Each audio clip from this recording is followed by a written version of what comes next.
उस व्यक्ति के पास अनुभव तो भरपूर है, परंतु जोश की कमी है और मानसिक तौर पर वो थकने लगा है। उस व्यक्ति विशेष के पास में ऊर्जा, जोश तो भरपूर है और मानसिक तौर पर भी उसकी ताजगी है, परंतु उसके पास अनुभव नहीं है। ये दो ऐसी स्थितियां हैं जो उम्र के सिरों के साथ में निकल कर आया करती है। बढ़ती हुई उम्र के साथ में अनुभव बढ़ता चला जा रहा है, परंतु शारीरिक थकावट सामने है। शुरुआती उम्र के साथ में जोशो खरोश भरपूर है, भरपूर ऊर्जा है, परंतु जो अनुभव होना चाहिए प्रत्येक कार्य को करने का, उसमें कमी है। गुरु जब वक्री होते हैं, ज्ञान के अधिपति ग्रह हैं, पंचम भाव का कारकत्व जहाँ से शिक्षा संबंधी स्थितियों को देखा जाता है, द्वितीय भाव का कारकत्व जहाँ से धनागमन को देखा जाता है, भाग्य, कर्म और लाभ के आंशिक कारकत्व भी देवगुरु के साथ में जुड़े हुए हैं। तो गुरु 5 दिसंबर 2025 से वक्री रहते हुए कर्क से मिथुन प्रवेश कर रहे हैं। तो जो एक संतुलन व्यक्ति विशेष की जानकारी, उसकी ऊर्जा और अनुभव के साथ साथ में रहना चाहिए, वो एक मिश्रण के साथ में यहाँ चलने की प्रक्रियाओं को लेकर आता है। और ऐसी व्यवस्थाओं के साथ सिंह राशि के महानुभाव जो ढैया के क्रम को देख रहे हैं, देवगुरु बृहस्पति का कर्क से निकलकर पुनश्च मिथुन प्रवेश करना और 11 मार्च 2026 तक के समय अंतराल के साथ में इनका निरंतर वक्री रहना अपने आप में महत्वपूर्ण संकेत है।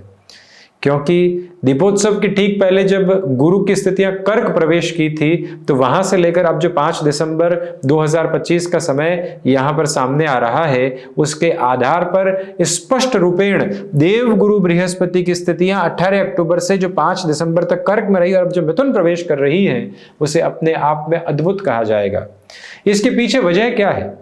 क्योंकि देवगुरु पुनः अपने कारकत्व प्राप्त भाव के साथ में रहेंगे।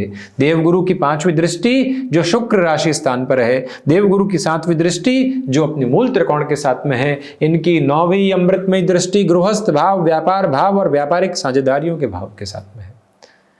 तो ऐसी अवस्थाओं में सबसे पहले तो यदि गुरु आपके जन्म कालिक आधार पर वक्री हैं और अभी जब वक्री हो रहे हैं, तो नियत क्रम के साथ में इस बात को देखिएगा कि आपकी ऊर्जा को बढ़ोतरी मिल रही है, आपके कामकाज के सम्यक सिरों को निरंतर तौर पर वृद्धि मिलती जा रही है, आपके पुरुषार्थ की प्रखरता आपके साथ साथ में निकल कर आने की तैयारी करती चली जा रही है। आपके लिए इस समय के सिरे सरोकार के साथ में चलते हुए अर्थ पक्ष के साथ में जो वृद्धि के क्रमबद्ध सिरे होने चाहिए, वो भरपूर से भी भरपूर स्तर पर आपके साथ में चलायमान है।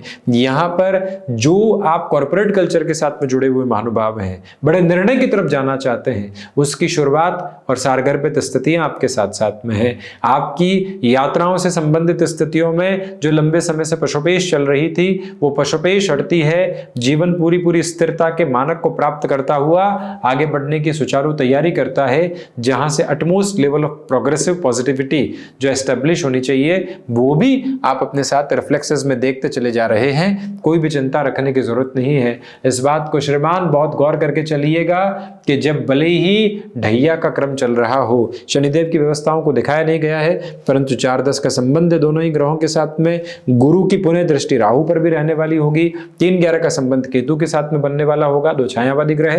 तो ऐसी अवस्थाओं के साथ में आप किसी भी परिवर्तन को अपने साथ लेकर चलते हैं, जो प्रोपोर्शनेट बेस ऑफ चेंज होता है। 5th हाउस की लॉर्डशिप और 8th हाउस की लॉर्डशिप 11th हाउस के साथ में है, बुध के राशि स्थान में है, भले ही शत्रु राशि स्थान में हो, परंतु वाणिज्य के राशि स्थान क्रम में है, 5वीं दृष्टि से शुक्र को देखते हुए है।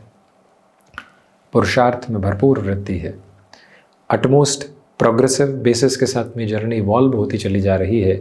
मन के भीतर की सारी चिंताओं को पूर्णतया हटाकर जो आगे बढ़ना होता है, जो एक भावी स्थिरता को प्राप्त करने के बोध के साथ में चलना होता है, उसमें कहीं पर भी दूर दूर तक भी कोई कमी के सिरे और नेगेटिविटी के प्रोस्पेक्ट्स यहाँ इवॉल्व नहीं होते। स्टेबलाइजेशन की जो पोजीशन एक प्रोस्पेक्टफुल नोट के साथ में स्टेब्लिश होनी चाहिए, उसमें किसी भी तरीके की कमी को हम यहाँ नहीं देखते।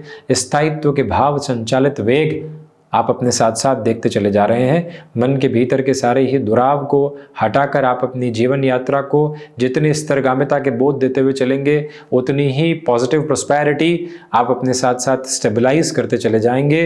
जैसे एक बात को अपने गहन स्तर के बोध में लेकर चलने का यत्न प्रयत्न निरंतर तौर पर करते चले जाइएगा।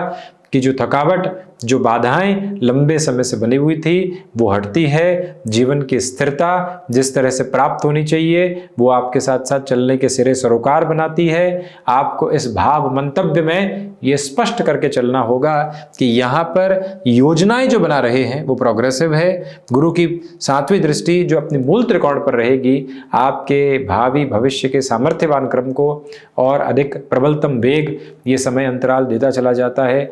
मन के भीतर की चिंताएं और थकावटें हटती है। जीवन एक नियत वेग के साथ में आगे के क्रम और सिरों को स्थापित करता हुआ बढ़ता चला जाता है। मन में किसी भी तरीके के भाव को और भार को लेकर चलने की जरूरत नहीं। स्टॉक मार्केट में जो इन्वेस्टमेंट्स आप बढ़ाना चाहते हैं भरपूर गतिशीलता के साथ में उसको बढ़ाते हुए आगे की ओर अग्रगामी आप होते चले जाइएगा। मन के भीतर के सारे तनाव मुक्त होते हैं और जीवन योजनाबद्ध सिरों के साथ में आगे बढ़ने की शुरुआत करता है। आपकी क्षमताओं के परिप्रेक्ष्य पूर्णतया एक स्थापित क्रम आपको देने वाले हो जाते हैं। नेगेटिविटी के जो बेसिस होते हैं क्यूमुलेशन में साथ साथ चलते हुए वो सारे ही हटते हुए और आप काफ़ी हद तक अपनी जीवन यात्रा को स्थिरता के साथ आगे बढ़ाते हुए ये भाव आपके साथ में है। यहाँ पर जो संतान सुख की और महिलाएं अग्रगामी थी उनके लिए बस थोड़ा सा खुद को संयमित रखने की ज़रूरत रहेगी। आपको जो एक समय में एक सिरे के साथ में चलना होता है कि अपने स्वास्थ्य का और जो जीव के भीतर जीव की स्थितियां उसका जो ख्याल रखना है उसमें आनंदित होकर चलिए। इसके अलावा किसी भी तरीके की और नेगेटिविटी के प्रोस्पेक्ट्स को अपने साथ रखने की बिल्कुल भी रिक्वायरमेंट नहीं है। इस एक बात को स्टेबलाइजेशन के बेस के साथ जितना गहराई से आप लेकर चलेंगे उतनी ही मजबूत स्थितियों एवं अवस्थाओं को आप अपने साथ साथ निर्मित करते चले जाएंगे।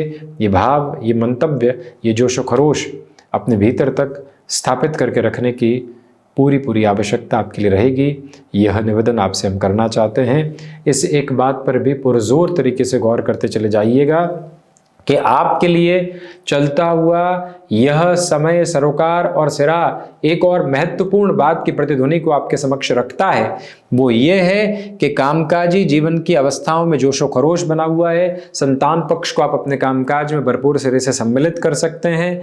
आपके लिए यहाँ पर फिर से एजुकेशन की तरफ जाना भी प्रॉस्पेरिटी का एक बेस कहा जाएगा जिसको इवॉल्व करते हुए आप आगे बढ़ते चले जाइएगा। गुरु की जो 9वीं दृष्टि है वो शनिदेव के मूल त्रिकोण पर है, गृहस्थ भाव पर है, व्यापारिक साझेदारी के भाव पर है, व्यापार के भाव पर है। आपकी ऊर्जा देखते ही बनती है, आपके कामकाजी जीवन की यात्रा देखते ही बनती है।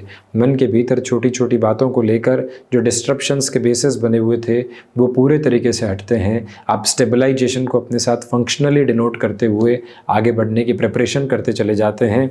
इस एक बात पर पूरे तरीके से अपने जोश व खरोश को बनाकर रखने की आवश्यकता है कि जो आगे आने वाला समय सरोकार है वो नियत तौर पर आपके अर्थ पक्ष के साथ में भरपूर से भी भरपूर वृद्धि के क्रमबद्ध सिरों को ही लेकर आता है। यहाँ से जो प्रोग्रेस आप देख रहे हैं वो स्टेबलाइजेशन वाली है। 11 मार्च तक जो बड़े निर्णय लेना चाहते हैं वहाँ से कहीं पर भी वो रुकने की अवस्थाओं को अपने साथ में रखिएगा। भरपूर ऊर्जा के साथ में स्वयं को आगे की ओर संप्रेषित करते चले जाइएगा। जो महानुभाव गृहस्थ सुख की ओर अग्रगामी नहीं है उनके लिए भी प्रॉस्पेरिटी और पॉजिटिविटी एस्टेब्लिश होती है।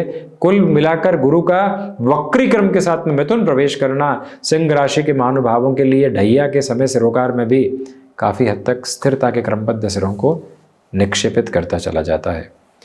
तो ये था सिंह राशि के महानुभावों के लिए मुख्यतया वो चर्चा ब्यौरा जो समग्र तौर पर यहाँ इस धारा प्रवाह क्रम में आपके लिए गुरु के वक्री प्रवाह के साथ जुड़ा हुआ था। हम ऐसी चर्चाओं के साथ उपस्थिति दर्ज करवाने का प्रयास करते रहेंगे। धन्यवाद एवं कोटिशः आभार।